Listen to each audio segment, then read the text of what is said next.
It's my great pleasure to introduce Léo Girardin, who is a junior CNRS researcher at University Claude Bernard Leo 1.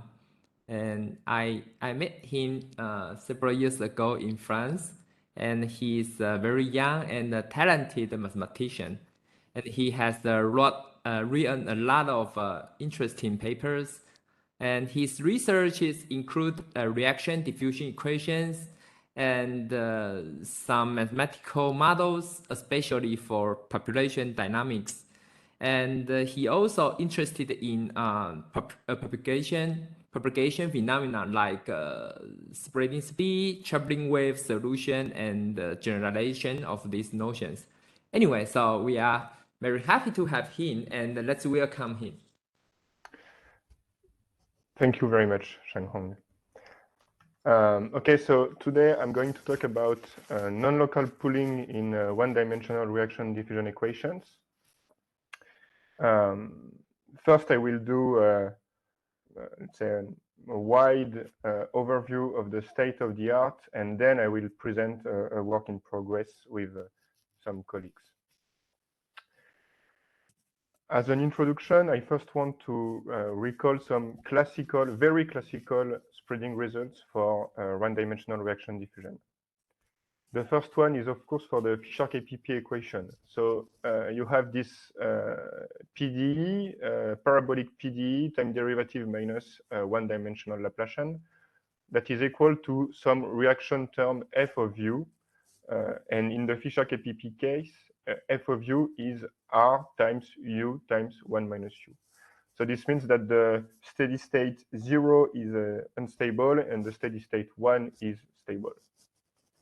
We consider initial data that are non-negative, non-trivial, and compactly supported, and the parameter r is positive.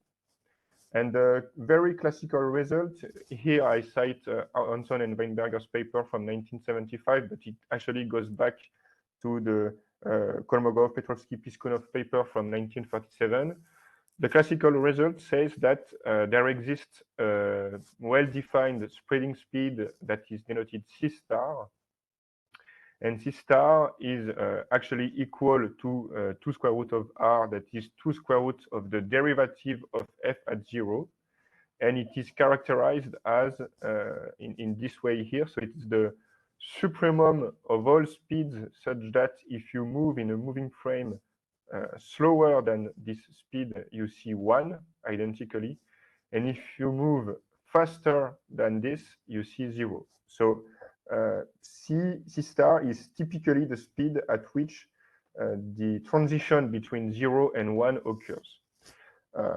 Actually, we know that it's a bit more complicated than that for the Fisher-KPP equation. So here I illustrate this. The solution U converges in long time to a traveling wave. So actually, it's not exactly the traveling wave. It's traveling wave profile P, evaluated at x minus C star t plus some remaining term that's small compared to t, but that typically includes a logarithmic shift that we call the Branson delay, but I'm not going to talk about the Branson delay today. I want to draw your attention on the fact that the growth rate is r, and the spreading speed is 2 square root of r. The second classical spreading result I want to recall is for the cubic reaction diffusion equation. So this time f of u is u times 1 minus u times u minus alpha. Alpha is typically what we call the Ali threshold in population dynamics. So alpha is smaller than or equal to 1, so that the cubic is negative when u becomes very large. You have still saturation at 1. And the initial data U0 is also compactly supported. And in this case, the spreading result that goes back to Hanson, Weinberger, but also to Hadler and Roth in the same year, 1975, says that again, there is a well-defined spreading speed that can be defined exactly in the same way. But this time, the speed C star is equal to 2 square root of derivative of f at 0 that is minus alpha, only if alpha is smaller than or equal to minus 1/2. When alpha is larger than minus 1/2, the spreading speed becomes 1 minus 2 alpha over square root of 2. And in this case, it is larger than 2 square root of f prime of 0. Of course, in the bistable case, when alpha is positive, you need to have sufficiently large initial data, but I'm not going to dwell on that today. So the fact that the spreading speed can be equal or different from 2 square root of f prime of 0 leads me to introduce the notion of pulled and pushed fronts. The classical definition that goes back to the paper by Stokes in 1976 uses the notion of linearly determined speed C lin. So C lin is exactly 2 square root of f prime of 0, basically when f prime of 0 is non-negative, and otherwise it is 0. And it is the smallest speed, smallest non-negative speed, such that the stationary linearized equation close to u equals 0 in the moving frame x minus ct admits positive solutions decaying to 0.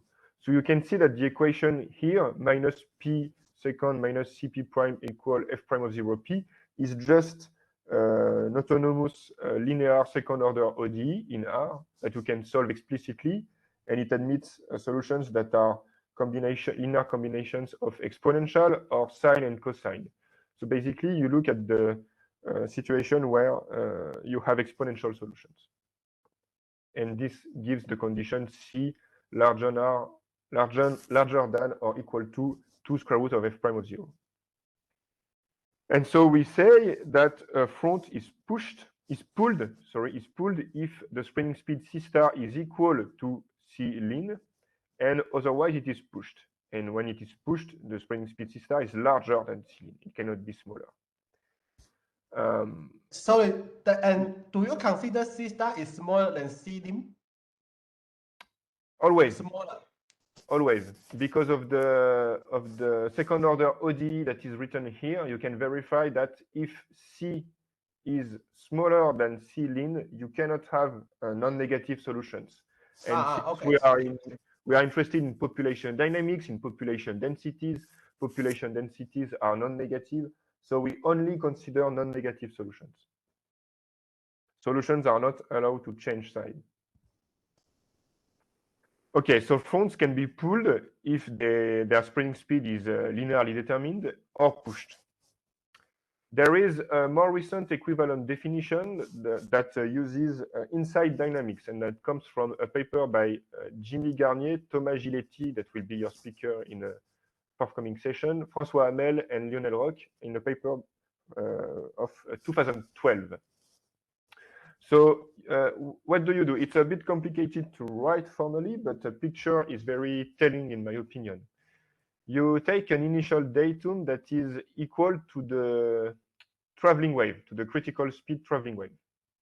And you divide it into neutral fractions. So they all play the same role, and you color them. So you have the gray fraction, the yellow fraction, the brown fraction, etc., etc.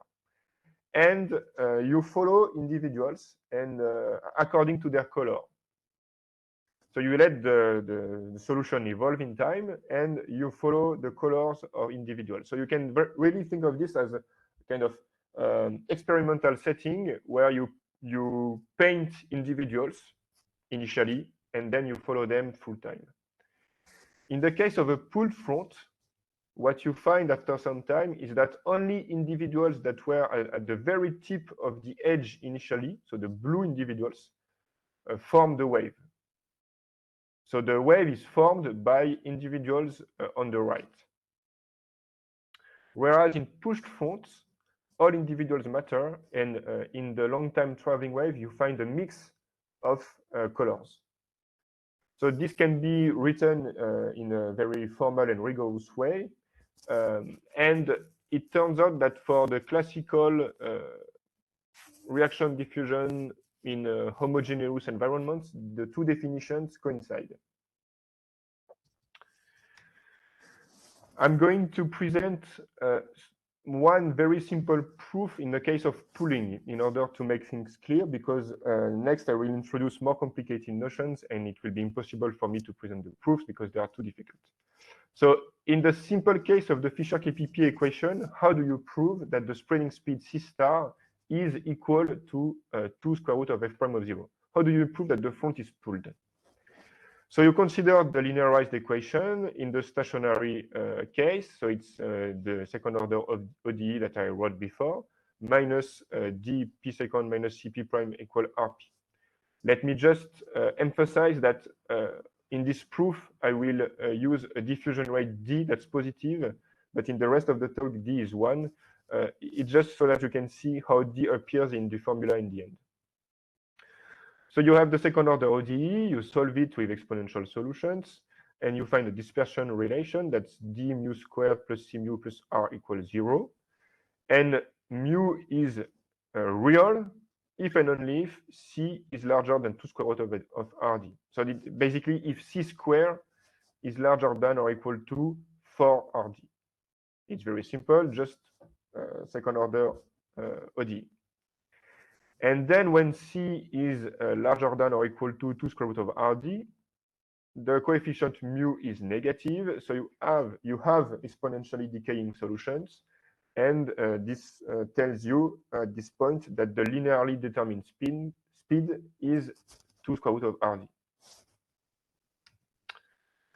So when you solve this for different values of c, this is what you find. For c equal to or c larger than or equal to square root of rd, sorry, you have the blue curve. So it's exponentially decaying to 0.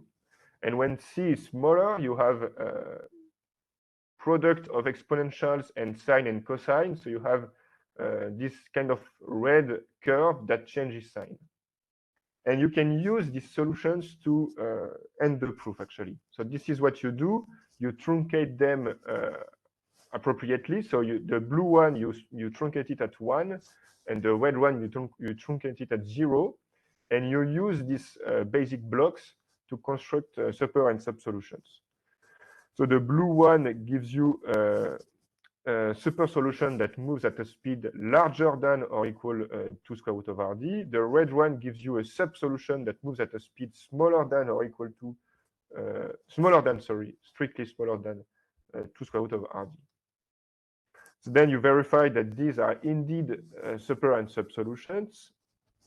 So the super solution u overline u is just the solution of the linear part, and the linear part is larger than or equal to the non-linear term, so it's fine. And then you can, if necessary, multiply it by a very large constant in order to be above the initial condition at time t equals 0. So it's indeed a super solution. Then you do the same for the sub solution. It's a bit more technical. I don't want to get into details, but you can just change r, reduce slightly the parameter r, and you obtain a sub solution again. And again, in order to make sure that it is smaller than the solution, you need to go at time t equal 1 when the solution u of the Fisher-KPP equation is positive everywhere in space. And then because your sub solution is compactly supported, you just need to take it small enough. So from the super solution, you deduce that C star is smaller than or equal to 2 square root of rd, because if you move at a speed larger than 2 square root of rd, you see 0 everywhere. From the sub solution, you deduce that the spreading speed is larger than or equal to 2 square root of rd. And so in the end, you have equality. And you conclude with the convergence to 1 in the slow moving frames by a Liouville type result. So this is the prototypical proof for the pooling case, and in the pushing case, it's of course more involved because the non-linearity really play a role. What I wanted to emphasize with this proof is that in the pooling case, you only need to consider the linear problem basically, and then you handle the non-linear terms quite easily. So what will be the type of problem I will consider from now on?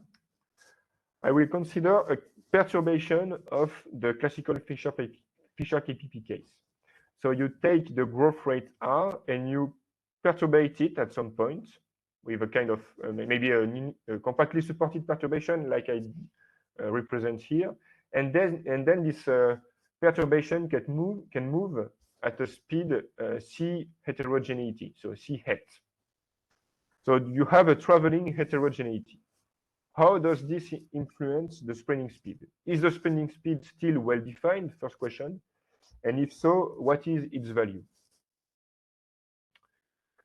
Shifting heterogeneous media occur very naturally in reaction diffusion theory. They occur naturally in climate change models. For instance, there is a lot of papers on climate change models with traveling heterogeneities. They also occur naturally in river models, for instance, or in systems of reaction diffusion equations. In systems of reaction diffusion equations, if you can prove that one species moves at some speed, and then you consider a subsequent species, then you can treat the environment as a shifting environment. So in order to analyze this kind of problems, you need to focus on a moving frame, but it's not clear a priori on which moving frame you need to focus. Do you want to focus on the moving frame corresponding to the stationary medium or on the moving frame corresponding to the stationary wave? This means that there will typically be two characteristic speeds in the problem, and that you really need to account for the time dependence in the problem.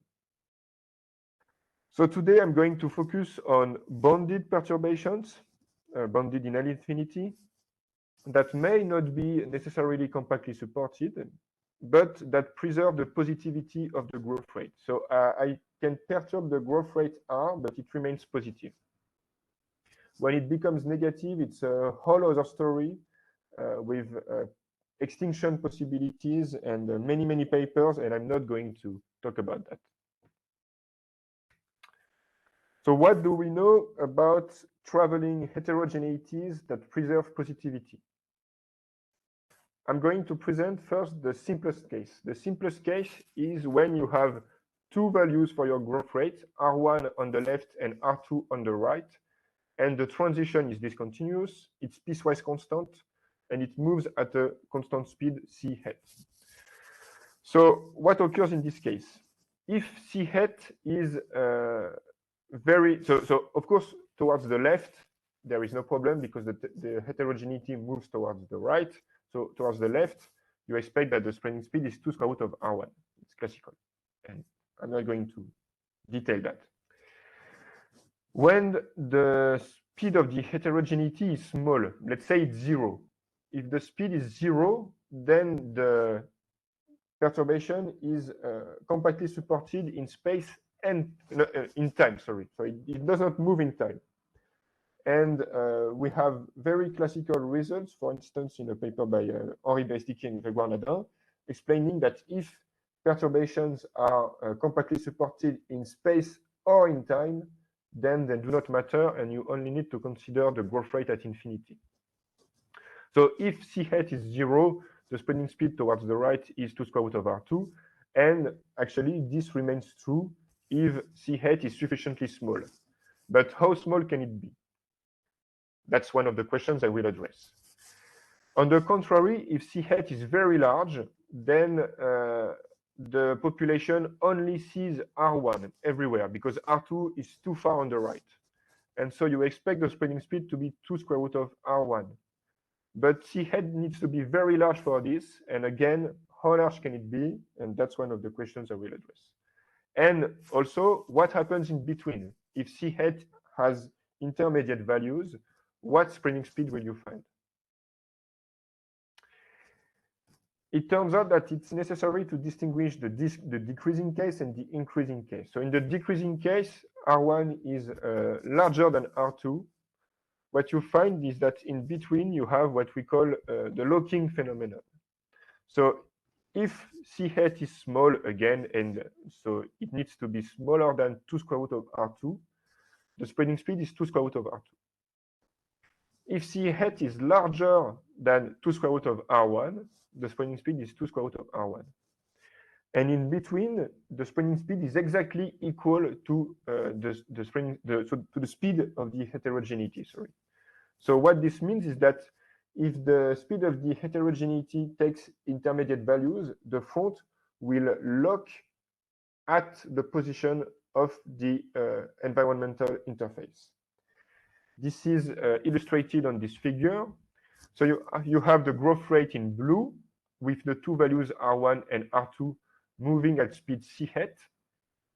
And because the front cannot go faster than the heterogeneity because c hat is larger than 2 square root of R2, so if the front was to go faster than the heterogeneity, it would only fill a growth rate R2, and so it should go at speed 2 square root of R2, but it cannot go at speed 2 square root of R2 because the heterogeneity is faster than this. And similarly, it cannot go slower than 2 square root of R1, and so actually it locks at the position of the interface. So this is the locked case.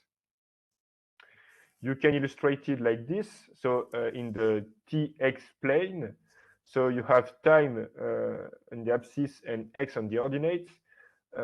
The speed 2 square root of R2 is in blue. The speed 2 square root of R1 is in red. The speed of the interface, that is also the spreading speed, is the solid black line.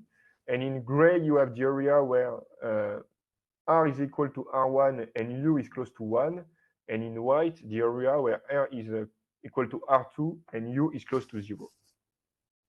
So this is the locked case because C hat is equal to C star.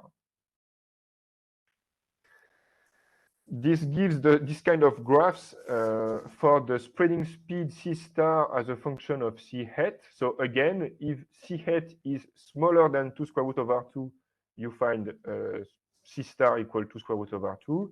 If it's larger than 2 square root of R1, you have C star equal to square root of R1, and in between, it's the identity. Now I'm going to talk about the more complicated case of increasing growth rate. So R1 is smaller than R2. In this case, we have what we call the non-local pooling phenomenon. The spreading speed C star is equal to 2 square root of R2 if C hat is smaller than 2 square root of R2. It is equal to 2 square root of R1 if C hat is larger than some new threshold 2 square root of R1 plus 2 square root of R2 minus R1. And in between, it's equal to some function capital F of the environmental speed C hat. The function capital F is explicit and satisfies this kind of formula. The fact that it is completely explicit is kind of surprising at first, but I will try to give you an intuition about this formula later on. So this is typically this kind of situations where the non-local pooling case corresponds to this kind of situations where the heterogeneity travels very fast, but not too fast. So the population density U only fills R equal R1 around the front, but it is still able to travel slightly faster than 2 square root of R1, basically thanks to the exponential tail near plus infinity that benefits from the larger growth rate R2. So because solutions of parabolic PDEs are positive everywhere, in this case, the front is pulled by the exponential tail very far away ahead of the heterogeneity where R is equal to R2. And this is why we call this phenomenon non-local pooling, because the pooling occurs at a linearly increasing distance in time. So this is this kind of figures. So again, 2 square root of R1 in red, 2 square root of R2 in blue. The first solid black line corresponds to the spreading speed C star, and the second one corresponds to the heterogeneity speed C hat. And so you can see that C star is neither 2 square root of R1, nor 2 square root of R2, nor C hat. It is slightly larger than 2 square root of R1 due to the best environment at plus infinity. This gives this kind of graphs where you have 2 square root over R2 if C hat is smaller than 2 square root over R2, 2 square root over 1 if it is larger than the new threshold, and in between the function capital F. That makes a continuous connection between the two values. So what is the relation between locking, non-local pooling, local pooling, and pushing? Basically, we expect that locked fronts should be pushed in the sense of inside dynamics, colors, Garnier, Giletti, Hamel, Rocks paper. They should be pushed because they cannot, the exponential tail where at plus infinity does not play a role, and it's only the front that pushes and cannot outdistance the heterogeneity. But in the sense of Stokes, or in the sense of the linearization close to zero, it is actually a pulled front. Because if you consider the linear eigenvalue problem at close to the heterogeneity, you will find that the spreading speed is necessarily the speed of the heterogeneity. On the contrary, non-locally pulled fronts are pulled in the sense of inside dynamics, should be pulled, let's say, because there is no proof at the moment, but they are pushed in the sense of Stokes because the spreading speed is larger than the minimal, than the speed C lin around the interface. So this shows that locked and non-locally pulled fronts do not agree well with the classical notion of pulled and pushed fronts.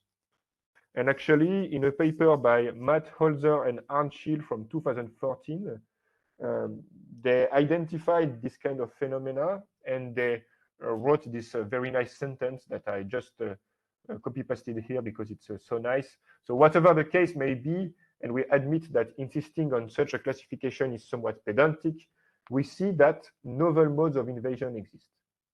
So when you consider reaction diffusion systems or reaction diffusion in heterogeneous environments with traveling heterogeneities, you no longer have this dichotomy between pulled and pushed. You have other modes of invasion. So now, how can you predict the formula for the function capital F? I'm not going to give a rigorous proof, I'm just going to give an intuition.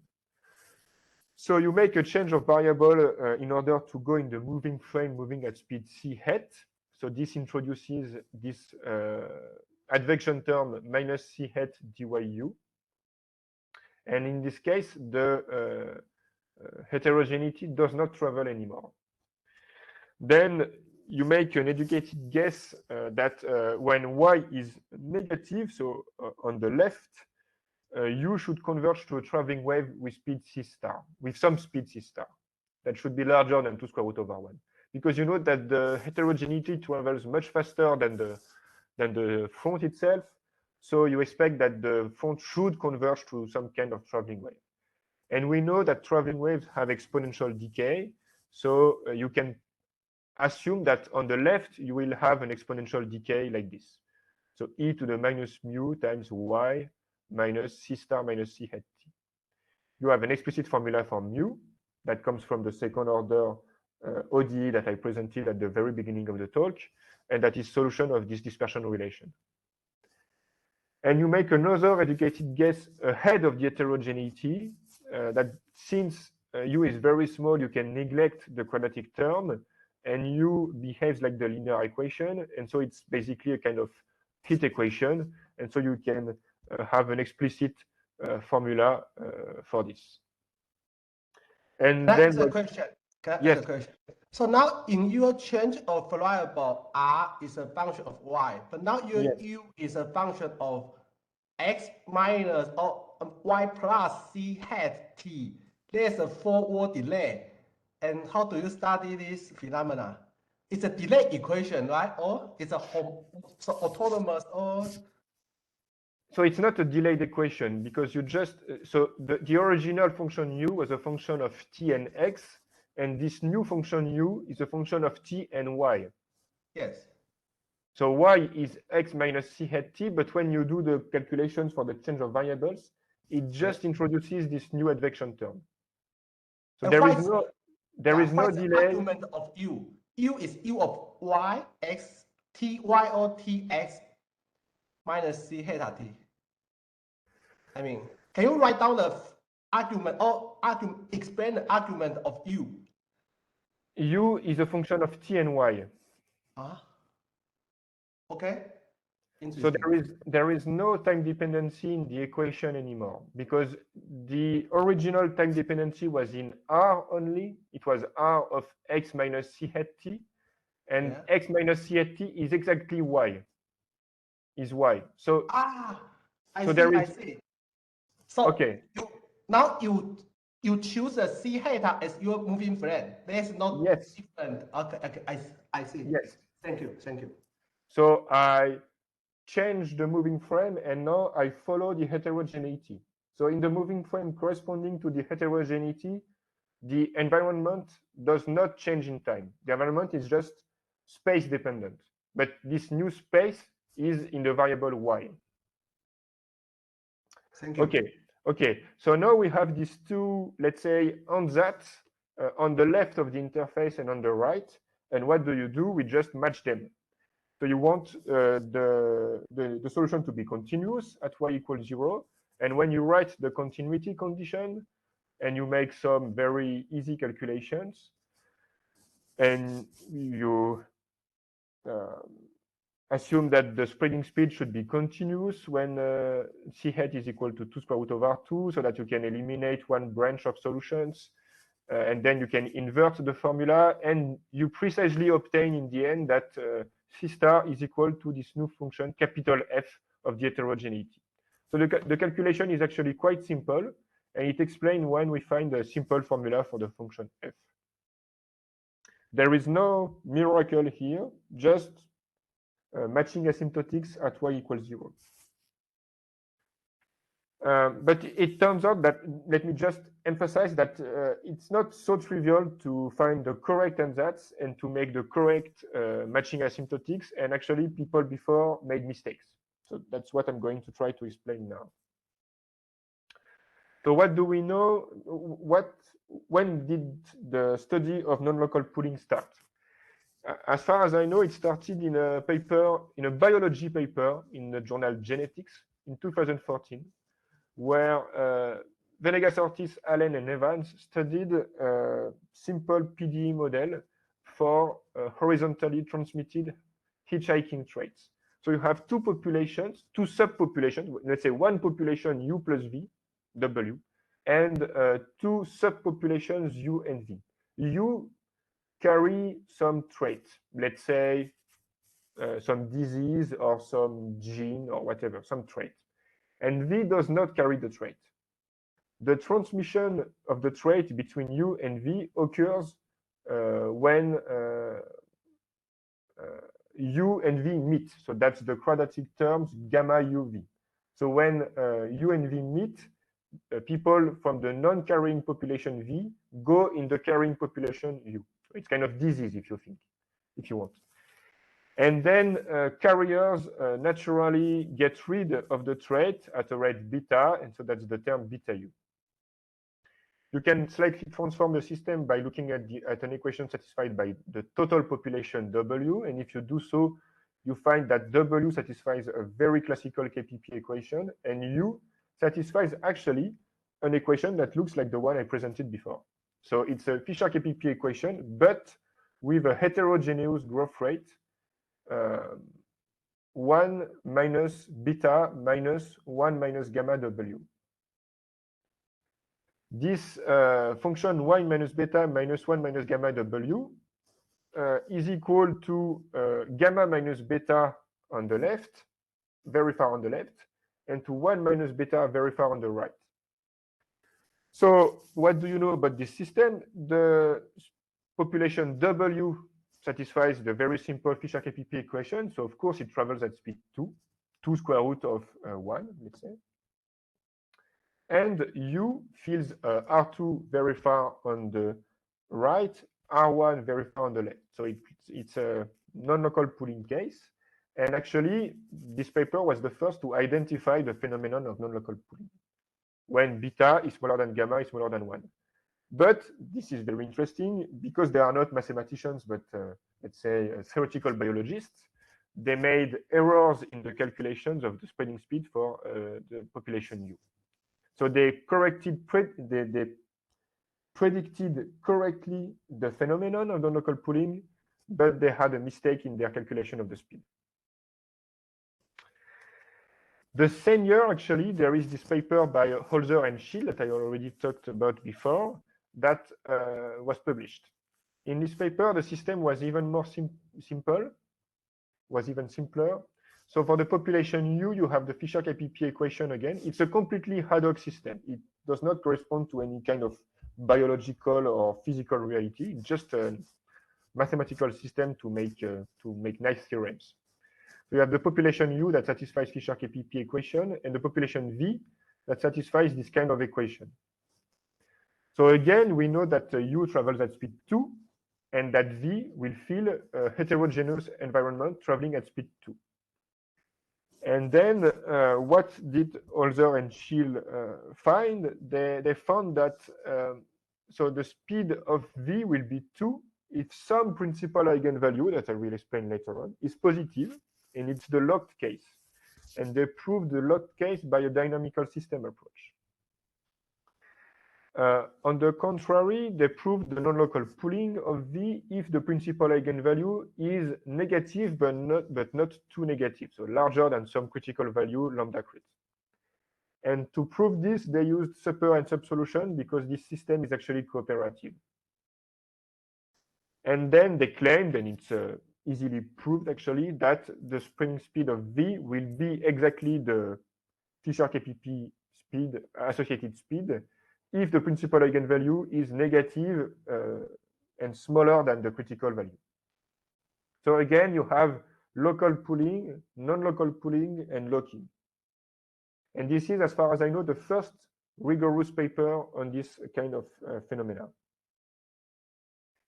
Then myself, together with Adrian Lam, we wrote a paper in 2019 on the two species Lockter-Volterra competition diffusion system. And we proved, so in this system, there is no locking. It's only local pooling or non-local pooling. And we managed to prove the non-local pooling case. It was really difficult. The paper is quite long, actually. And what I want to emphasize is that you are in the monostable strong weak competition case. So A is smaller than 1 and B is larger than 1. And you assume that the weaker competitor, that is V, is the faster spreader. So 2 square root of RD, which is its Fisher-KPP speed, is larger than 2. So U has a Fisher-KPP speed equal to 2, V equal to 2 square root of RD, and you assume that 2 square root of RD is larger than 2. So then, of course, the population V will spread at speed 2 square root of RD, but because of the competitive coupling, it's actually not trivial, and it needs more work than for the Holzer and Schill system, for instance. And then we know, and it's a very complicated problem and still open to this day, that the front for U locally, if you neglect that V is 0 very far ahead, the front where U replaces V can be either pushed or pulled. It's a monostable front, but it can be pushed or pulled, and there is no explicit criterion for this. One paper about this is a paper by Mark Lewis, Bing-Tuan Lee, and Hans Weinberger from 2002. But there are actually many, many papers on this, and it's still an open problem, and I invite you to work on this if you're interested. But that's not what matters today. What matters is that we can prove that U is non-locally pulled if and only if the local front that can be pushed or pulled is slower than the non-locally pulled front. So it does not matter at all if the local front is pushed or pulled. And to prove this, we use super and sub solutions because two species competitive systems are actually monotone. So I'm not going to explain the proof because it's way too complicated, but I just wanted to show you the super and sub solutions in order to show that there are many PCs traveling at different speeds. You need to track different speeds and to ensure that the gluing between the different blocks are correct. And so it's a very complicated proof. So that's why we try to focus on simpler cases now. In the literature on non-local pooling, there has been many progress since this paper of 2019. So first, my colleague Adrian Lam worked more on this with students of his Lyon, and he showed that you can recover the formula for the non-locally pooled font by WKB Hamilton-Jacobi approach. So he recovered the formula for the two-species competitive system. Then there is one paper by Ducrot, Giletti, Guo, and Shimojo from 2020, where they showed that in a predator-prey system with two predators and one prey, in some cases you have non-local pooling of the second predator. There is also partial results for the three-species competitive case by Liu and Lam with the Hamilton-Jacobi approach. More recently, Fay, Giletti, and Holzer studied the single equation with a shifting diffusivity. So this time it's not the growth rate that's shifting, but the diffusivity. And again, they find a non-local pooling phenomenon. Then Adrian Lam with U generalized the Hamilton-Jacobi approach for more general scalar equations with shifting growth rate that might shift with many speeds or with a continuum of speed. So it's a very abstract but general paper. Very nice. I recommend it to you. There is a very recent preprint by Bouvier and Hartung on how you can use a Feynman-Kac formula to recover the non-locally pooled speed. And I have not had time enough for the moment to study their proof, but I know it uses the Feynman-Kac formula. And there is also a recent preprint by Ducasse and Nordman, where they study an SIR system with arbitrarily many spreading epidemics. And they show that the second epidemic and the third one and any epidemic after that will typically be non-locally pooled. And probably I missed some papers, so that's only a partial bibliography. So as we saw, there are two methods of proof. A super subsolution construction that might be complicated and that requires the comparison principle, and the Hamilton-Jacobi approach. But the Hamilton-Jacobi approach has a strong limitation. It cannot deal with areas that are sublinear in size and that increase the non-local pooling. So typically, it cannot deal with, let's say, bounded patch that increase the growth rate. And so that's precisely the case we are currently studying with Thomas Giletti and Hiroshi Matano. So the case of a non-locally pooling patch. So it's typically this kind of situations where R is this time equal to R1 on the left, equal to R3 on the right, and in between there is a new value, R2, that's larger than both R1 and R3. So you have a patch of, let's say, fixed size, L, that's positive, and R1 on the left, R2 in the middle, R3 on the right, and R2 is the larger one. And this travels at speed c hat. So as I said, this cannot be analyzed with the Hamilton-Jacobi approach. And again, we expect that the spreading speed C star will be 2 square root of R3 if C hat is small, 2 square root of R1 if it is large. But what about the intermediate case? And what is the impact of R2 and L on the new spreading speed? I'm just going to present the results. So you need to introduce a critical length underline L that is 0 if R1 is equal to R3, and that is some complicated formula if R1 is different from R3. And also you need to introduce a generalized principal eigenvalue, lambda 1, that is equal to minus R1 if R1 is larger than R3 and the length is smaller than or equal to the critical length. Equal to minus R3 is R3 larger than R1 and smaller than or equal to the critical length. And if R1 is equal to R3 or the length is larger than the critical length, lambda 1 is the unique solution of some very complicated equation, but that admits a unique solution. So the critical length is, of course, the length above which the patch will have an impact on the spreading speed.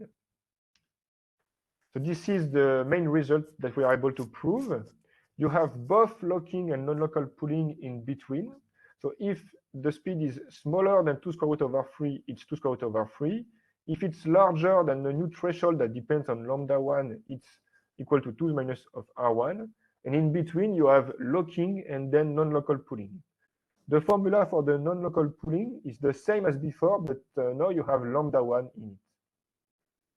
It gives this kind of figures. So if the length is too small, if L is too small, and if R3 is smaller than R1, you recover the classical locking case. So the patch has no impact. And since R3 is smaller than R1, it's a locking case. But if the length is larger, then you see this new area with non-local pooling between the two thresholds, 2 minus square root of minus lambda 1 and 2 square root of minus lambda 1 minus R1 plus 2 square root of R1. Similarly, if R1 is smaller than R3 and the length is too small, you recover the classical non-local pooling figure. But if the length increases, you will find a locking area in between.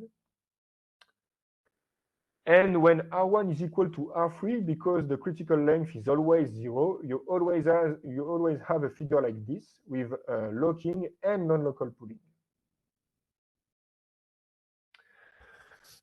C star as a function of lambda 1 satisfies an explicit closed form formula and is Lipschitz continuous, but only Lipschitz continuous. And as a function of L and R2, it's complicated, implicit, but we can still prove it is monotonic and continuous. And so because C star is simple only as a function of lambda 1, it's natural to draw it as a function of lambda 1, and this is what you see. So C star as a function of minus lambda 1. When minus lambda 1 is too small, this means that the patch has no impact. Then the spreading speed is 2 square root of R1. When the patch starts to have an impact, you have non-local pooling because the patch is now large enough to increase the exponential tail and to increase the spreading speed. And when the patch has a very strong impact, so minus lambda 1 very large, then actually you have the locking case. C star is equal to C hat, and the front follows the patch. I'm just going to sketch very briefly the proof. So the idea is basically to make rigorous the heuristical argument I presented before. So you make the change of variable, you linearize, and you study the linear problem. And now the linear problem is more complicated because R takes 3 values, R1, R2, and R3. So you make the same kind of educated guess than before, but now you need to introduce the principal eigenpair of this new elliptic operator. We know that elliptic principal eigenproblems in Rn are not simple, but they were studied, for instance, in this paper by Berestiki and Rossi in 2015. So you just want the principal eigenfunction phi to be positive everywhere, and let's say in some Sobolev space. And you want to know if you still have a kind of Krohn-Reutemann type uniqueness despite the compactness default of the spatial setting. So it's Rn and not a bounded omega. And what actually we find is that there is a continuum of generalized principal eigenvalues. And so it's you cannot call it the first eigenvalue because it's definitely not the first. The first eigenvalue is minus infinity. And then you can go up to some value lambda 1. And lambda 1 is either the limit of the Dirichlet eigenvalue in balls of increasing radius R, or the supremum of all lambda such that there exists a positive super solution of the elliptic problem. So you can prove these characterizations of lambda 1. And so in our case, because the operator has a very particular form, it is self-adjoint with piecewise constant coefficients, we can prove that lambda 1, so the largest generalized principal eigenvalue is between minus R2 and minus the maximum of R1 and R3. And we know that if we have an eigenpair lambda phi, and if phi is positive, then lambda is equal to lambda 1 if phi is bounded, or if lambda is equal to minus the maximum of R1 and R3. And in both cases, we can make explicit construction of lambda 1 and phi 1 because the phi 1 satisfies actually second order ODEs in the three different areas of space, and you just need to glue the solutions with C1 conditions on the edge. Thanks to this explicit construction, we can now construct super and sub solutions, basically in the same way as I presented at the beginning for the Fisher-KPP classical equation. I'm not going to detail it, but then thanks to the super solution and the sub solution, you find that the spreading speed, C star, is equal to the new function, capital F of the heterogeneity speed.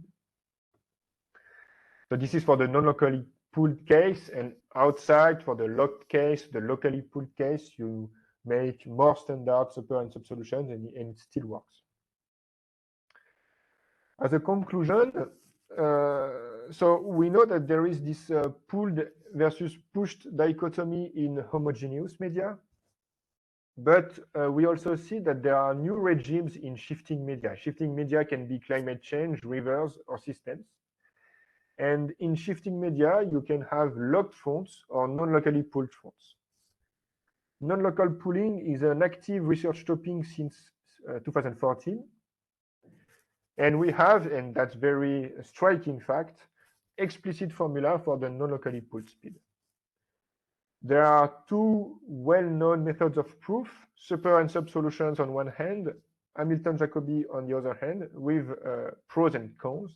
And there is this new method of proof with the Feynman-Kac formula that I need to study more. Some perspectives to end this talk. So what about a shifting patch with time-dependent length and speed? So we are actually studying one case like this with Thomas, and we have results, but I'm not going to present them today. What about smooth variations of the growth rate? Because I only presented a piecewise constant case where you can solve explicitly everything with second order ODEs. What about the case where you really need to account for the heterogeneity? What about the inside dynamics of locked and non-locally pooled fronts? Can you apply Garnier-Giletti, Hamel-Roch methodology to locked and non-locally pooled fronts? What about the position of the level sets? Is there a kind of Bramson delay for locked fronts or for non-locally pooled fronts? And finally, of course, our long-term goal is to apply these results to systems and to study, for instance, the spreading speed of third competitive species, or let's say one epidemic that comes after many other epidemics in a population. And this is the end of my talk. Thank you for your attention.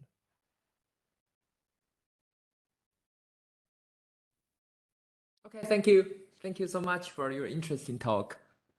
Wow, it's a lot of interesting stuff. Okay, so any question and comment?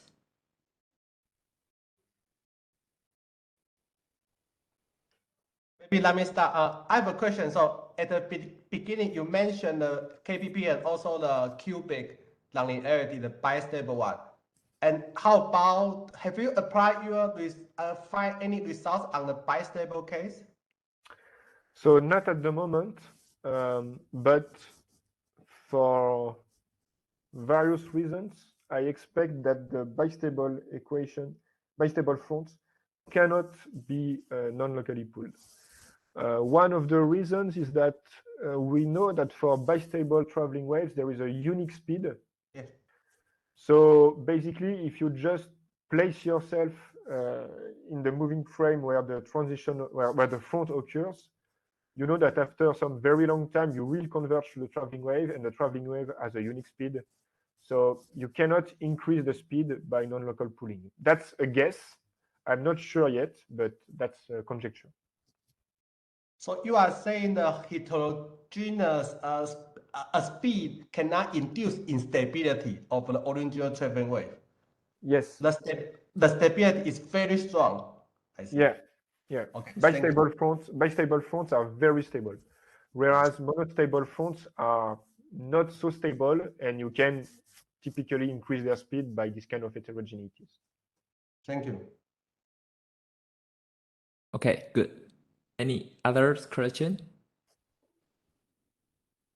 Okay, so Leo, I have a few questions. The first one is, I think I missed something. I forgot on your slides you mentioned the notion of push wave and pull wave may not be the same. Yeah. Yeah, so here I'm not so sure because you called non-local pooling. This is because the speed becomes bigger, so the corresponding decay rate should become slow. Okay, so we call it non-local pooling because we have in mind that pooled fronts are pooled by their exponential tail.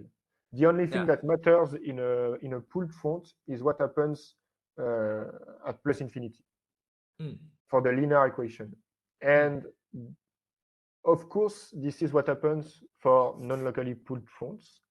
It only matters that the linear equation is only what matters. And this is, for instance, clear from the proof because we construct the super and sub solutions thanks to the solutions of the linear equation. So if you make this kind of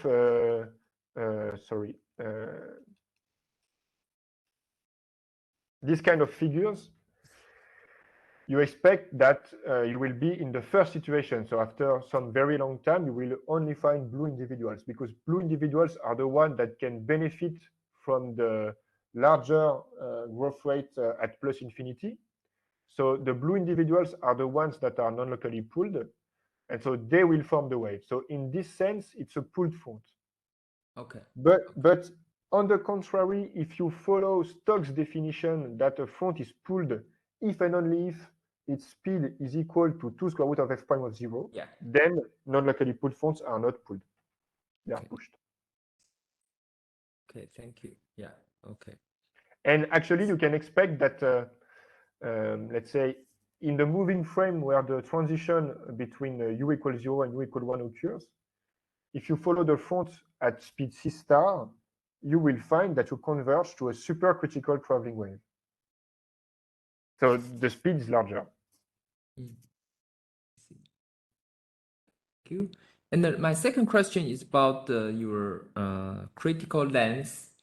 Yes.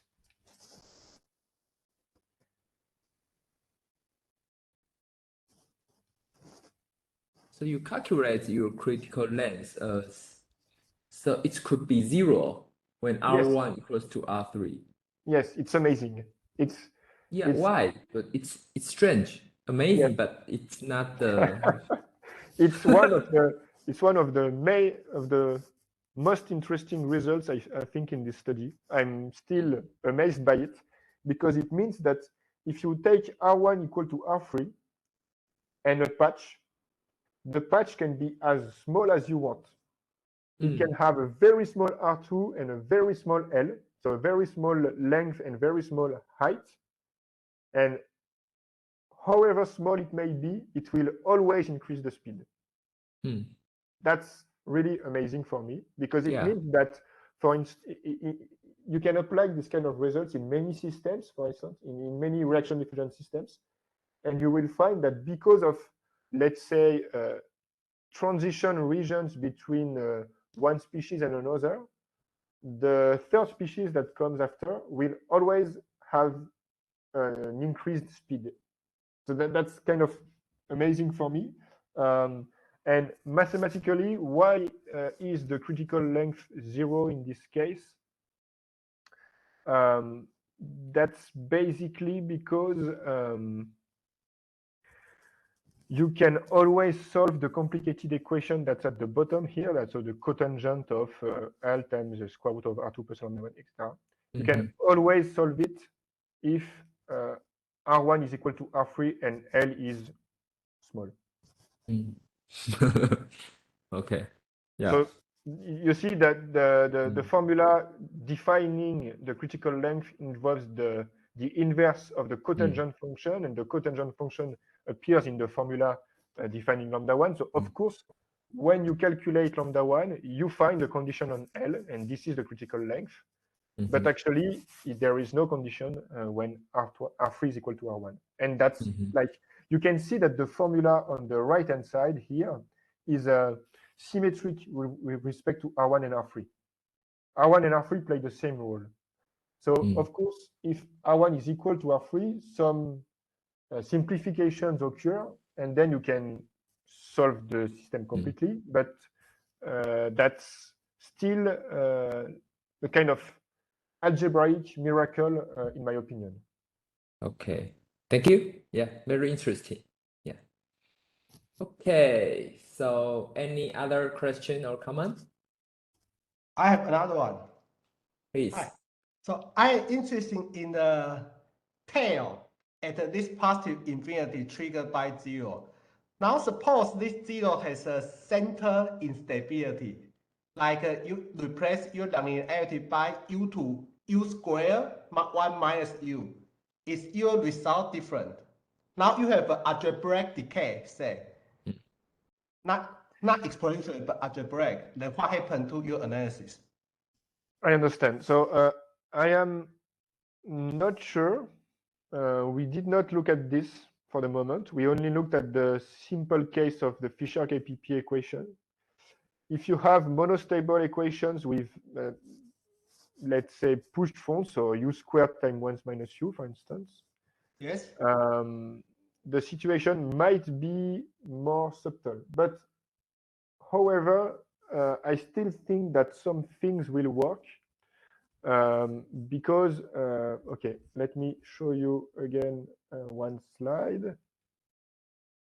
Yes. So my here. final comment. So when we did the work with Professor Lam on the competition diffusion system, we knew that the front for U could be either pushed or pulled.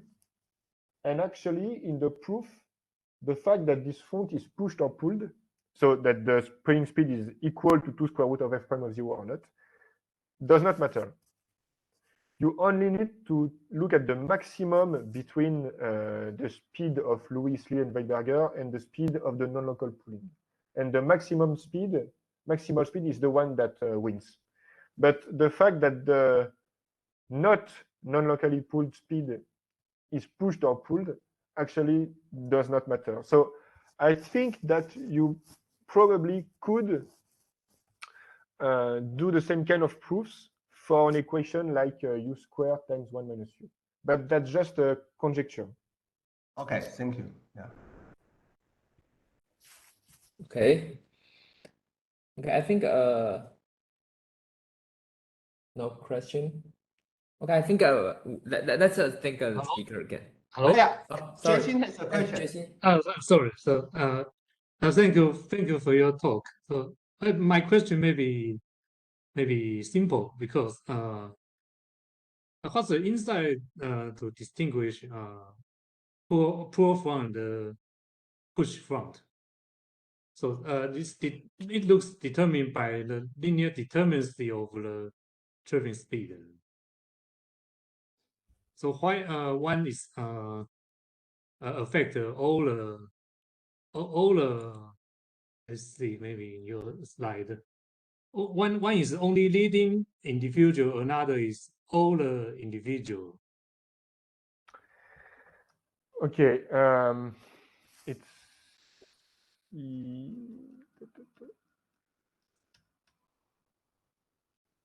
this picture. Okay.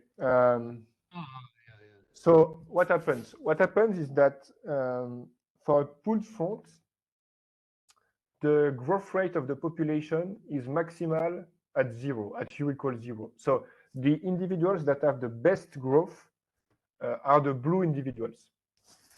And because they have the best growth, and all individuals diffuse at the same rate, they are the ones that grow and that create the font. So this means that the font will be pulled in the sense of these colors and in the sense of the linearly determined speed, because only individuals in very low populations will create the font. On the other hand, for pushed fonts, the best growth rate is not for the blue population, but let's say for the red or green population. And because the red or green populations have a better growth rate, they will push the blue individuals, and they will participate in the traveling wave, and that's what happens on this figure. And so because they push, they will increase the speed of the blue individuals. So the blue individuals travel at speed invade at speed 2 square root of f prime of 0. But because they are pushed from behind by the red and green individuals, the speed will increase. And this explains why the speed is not linearly determined. So this is why in the scalar homogeneous case, the two definitions agree. You can either look at the linear determinacy of the spreading speed or look at the inside dynamics of individuals. See. Thank By you. the way, this picture, the time, t is equal to 60, and the other one is 700. Yes, so I mean, I'm not an author of this paper, so obviously I don't know how they did their numerical simulations, but I think that's basically because the second picture is for a bistable font, and this bistable font has a much slower spreading speed. So you need to wait much longer in order for it to look like this. Yeah, I see. Thank you. Okay. So if there's no other question, thank the speaker again. Thank you, Leo, for your very interesting talk. Thank you. Thank you very much. Mm. Thank you very much. Very nice.